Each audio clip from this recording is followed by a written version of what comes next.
JDL Joey De Leon, may patama sa mga halos-hos, at may isang Christmas wish ngayong Pasko. Kampo ng mga halos-hos, naniniwalang kapag sinabing Itbulaga, hindi na TVJ ang naiisip ng mga tao. What? Matatandaang, ilang beses nang pinatamaan ng TVJ, ang kabila, dahil sa patuloy na paggamit nito sa title ng kanilang show. Na hindi lingid sa inyo, at sa marami, na nakansela na ang registration ng tape, under Goods and Services Classifications. Welcome back mga ka-highlights! Bago tayo magpatuloy ay maaaring mag-subscribe at i-click ang notification bell para updated kayo sa mga susunod pang videos, at paki-like na rin ang video, share at mag-comment na rin. Maraming salamat po!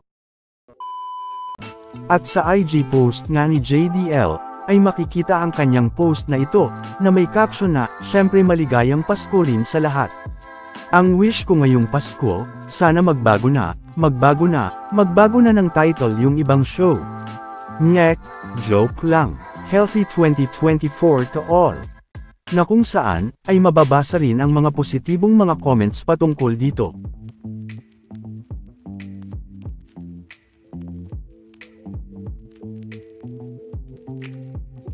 At noong December 16, 2023 naman, ay makikita din ang isang IG post ni JDL na ito, na may caption naman na, "Manger comes from the Latin word, for two, or it. Merry Christmas from Itbulaga, the real Itbulaga which started in 1979.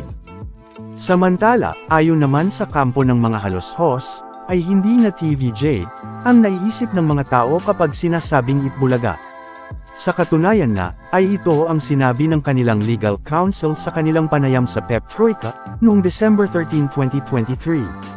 Sabi pa nga ng abogado ng tape, na nakikita daw nila sa mga tao, natanggap o tinatangkilik na nila ang mga hosts ng Itbulaga ng tape. Ayon pa sa kanya, ay kapag nakikita raw umano sina Paulo, Isko, at iba pang co-hosts, ang Itbulaga na daw ang naiisip ng mga tao, at hindi na daw ang TVJ. Ayon kay Attorney Maggie, ay, ito pong pangalan na ito ay sa Tape Inc., sa napakahabang panahon.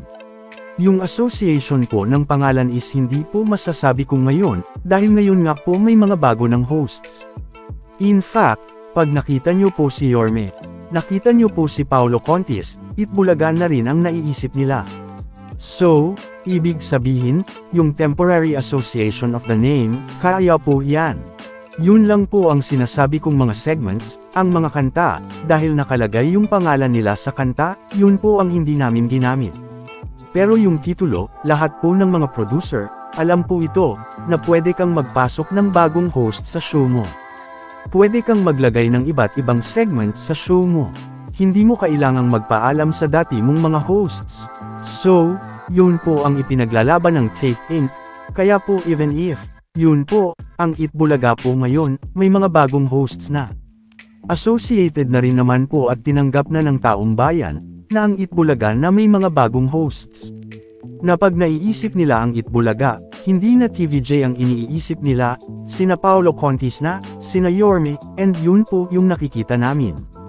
Kaya tinatangkilik siya ng mga manunood, and even the advertisers. Kasi, kung hindi naman po tatangkilikin ng mga manunood, hindi rin naman po ang mga advertisers makipag-transact sa Tape Inc. Dagdag pa nga ni Attorney Maggie, ay sina Paulo at Isko Moreno ang pinakamatibay sa mga host ng tape, at ang pambabash daw sa mga host ay patunay umano, na tinatangkilik sila ng mga tao. Ayon sa kanya ay, personal attack na sa kanila, desperate attempt to scare them obviously, to pressure them to leave the show. This just means how our hosts are effective and tinatangkilik sila ng manunood, kaya they are the target now.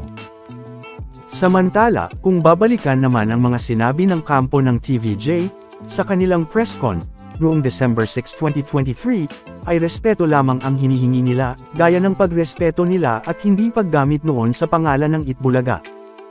Dagdag pa nga ni Tito Soto, dapat sumusunod tayo sa batas diba, kung anong sinabi ng batas. Unless sanay ka sa illegal. Dapat sumusunod tayo sa batas, di ba? Kung ano sinabi ng batas. Unless sanay ka sa illegal. Sa isang post pa nga ni JDL sa kanyang Instagram account, ay sinabi niyang, Well, I don't expect respect from race fake. Well, I don't expect respect from respect. Sa inyo bang palagay mga ka-highlights? Sino ba ang naiisip nyo kapag sinabing Itbulaga? Ang TVJ ba at ang mga legit The Bart ads? O ang Tape Incorporated at mga host nito?